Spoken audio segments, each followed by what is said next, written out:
My brothers and sisters, the call came at 2:17 a.m., Ouagadougou time. It was Crown Prince Mohammed bin Salman personally from Riyadh. "Captain Traoré," he said, "your leadership during the Qatar crisis showed us something. Africa and Asia must stand together." When Saudi Arabia and Pakistan signed their historic mutual defense agreement last month, they never expected a West African revolutionary to change everything. Their declaration, "Any aggression against either country shall be considered an aggression against both," was meant to be a regional statement. But after witnessing how I defended Qatar's sovereignty against Israeli strikes and how Africa rallied behind my condemnation, the Saudi Crown Prince saw a new path. "The Global South needs new alliances," he told me. "We want Burkina Faso in this pact. Your moral authority in Africa, our resources in Asia, and Pakistan's nuclear deterrent. Imagine what we could build." Within 48 hours, the UAE's foreign minister was on a flight to Ouagadougou.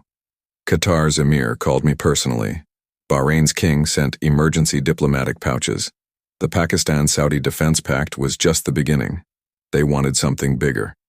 An Asian-African Muslim defense alliance that would change global power forever. The pact that started everything. What truly happened in Riyadh last month was far more than a diplomatic ceremony. When Pakistani Prime Minister Shehbaz Sharif arrived, welcomed by F-15 fighter jets and full royal protocol, the world was mistaken. They signed a template for reshaping global alliances. The real breakthrough came when Pakistani Defense Minister Khawaja Asif confirmed that Pakistan's nuclear capabilities were fully available under this pact. A nuclear-armed Muslim nation had just extended its deterrent umbrella over the guardian of Islam's holiest sites. Israeli analysts panicked. American defense contractors started calculating their losses. Chinese strategists began reassessing the Middle East. For the first time since 1947, a new geopolitical reality had emerged. The Gulf expansion. Nobody expected within days of the signing, 3 more Gulf states began secret negotiations to join the alliance. The Crown Prince of the UAE called Islamabad directly. "We want the same guarantees Saudi Arabia received," he said.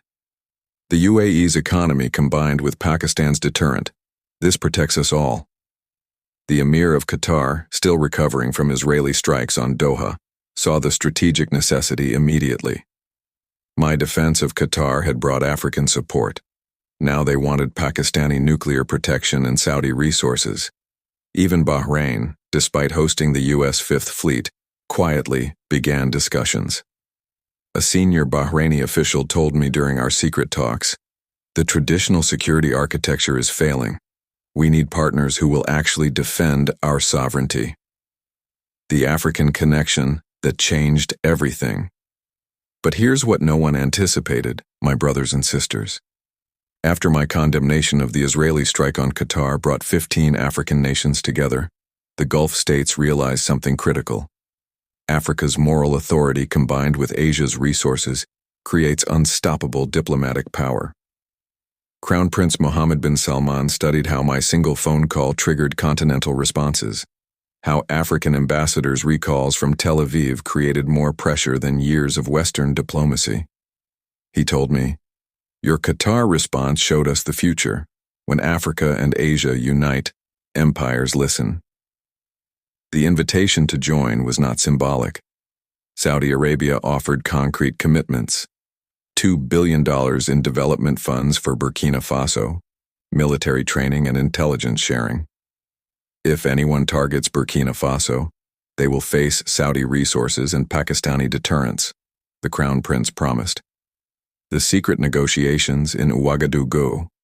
For 3 weeks, diplomatic delegations from 5 nations flew into Ouagadougou under cover of darkness.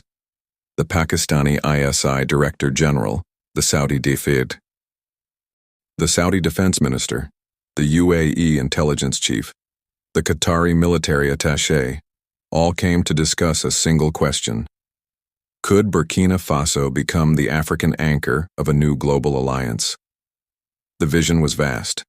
Not just mutual defense, but integrated military procurement, shared intelligence networks, coordinated diplomatic responses, and unified positions in international forums. The Pakistani representative explained, "We are creating a sovereignty protection network that spans 3 continents." The numbers were staggering. A combined population of over 500 million, a combined GDP of over $4 trillion, and a mix of military capabilities that included nuclear deterrence, advanced air defense, and cyber warfare. Most importantly, it combined diplomatic influence with more than 60 UN votes. The moment I said yes. After 2 weeks of deliberation and consulting with African Union partners, I made my decision. Burkina Faso accepts, I announced during a secure video conference, but with conditions that protect African sovereignty. My conditions were non-negotiable. Any African nation threatened by external aggression receives automatic alliance support. African resources remain under African control, and the alliance's military capabilities will defend African territorial integrity. The response was immediate and unanimous. Saudi Arabia agreed to extend development commitments across the Sahel. Pakistan offered nuclear umbrella protection to any African ally facing existential threats. The UAE promised investment funds for African infrastructure. Qatar, grateful for my defense, offered to host alliance coordination centers. This is the moment everything changes. The alliance that terrifies Washington. Within 24 hours of our secret agreement, American satellites detected a flurry of diplomatic activity. The CIA watched private jets shuttle between Ouagadougou, Riyadh, Islamabad, Abu Dhabi, and Doha. The State Department panicked. The U.S. ambassador to Burkina Faso requested an emergency meeting. "This alliance destabilizes regional security," he warned me. "American inaction on Israeli aggression destabilized regional security," I replied. "We are creating stability through mutual defense." Washington's true fear was global power realignment. For 75 years, America controlled alliances. Suddenly, a nuclear-armed Asian nation, the guardian of Islam's holiest sites, wealthy Gulf states, and Africa's most revolutionary leader, were building a parallel structure. This model could spread across the global south. The Israeli panic that confirmed everything. When Mossad intercepted communications about our negotiations, Israeli leadership entered emergency sessions. The same Netanyahu who attacked Qatar now faced a defensive alliance from Burkina Faso to Pakistan. The Israeli defense minister called Washington immediately. "This changes everything in the Middle East," he warned. "Nuclear Pakistan defending Saudi Arabia, Saudi resources backing African resistance, African diplomatic power supporting Palestinian rights." For Israel, this was their worst nightmare: coordinated resistance from Muslim-majority nations, backed by nuclear deterrence and African moral authority. By the time Israel recognized the threat, the alliance framework was already operational. The official announcement. Yesterday morning at 10:18 a.m., Ouagadougou time, I stood before assembled cameras with the flags of 6 nations behind me. Today, Burkina Faso formally joins the Asian African Defense Alliance, I announced. Any aggression against any member nation will be considered aggression against all. Saudi Crown Prince Mohammed bin Salman, Pakistani Prime Minister Shehbaz Sharif, the UAE Crown Prince, Qatar's Emir, and Bahrain's Crown Prince all appeared via video link. 6 leaders, 3 continents, 1 commitment: mutual defense of sovereignty. The joint statement was clear. This alliance defends territorial integrity, opposes foreign interference, and protects natural resources from exploitation. The real message was that the global south would no longer face imperial pressure alone. The world's reaction and the new global balance. Within hours, global capitals erupted. Beijing and Moscow offered congratulations. Tehran praised Muslim unity. Ankara requested observer status. The most significant reaction came from ordinary people across the global south. Social media exploded with support. Hashtags trended in dozens of languages. The alliance represented something powerful, proof that the global south could create its own security architecture. This alliance changes everything. For the first time since decolonization, African nations have access to nuclear deterrence through Pakistani commitments. Gulf states have reliable allies outside Western control. Any nation targeting alliance members must now consider a Pakistani nuclear response.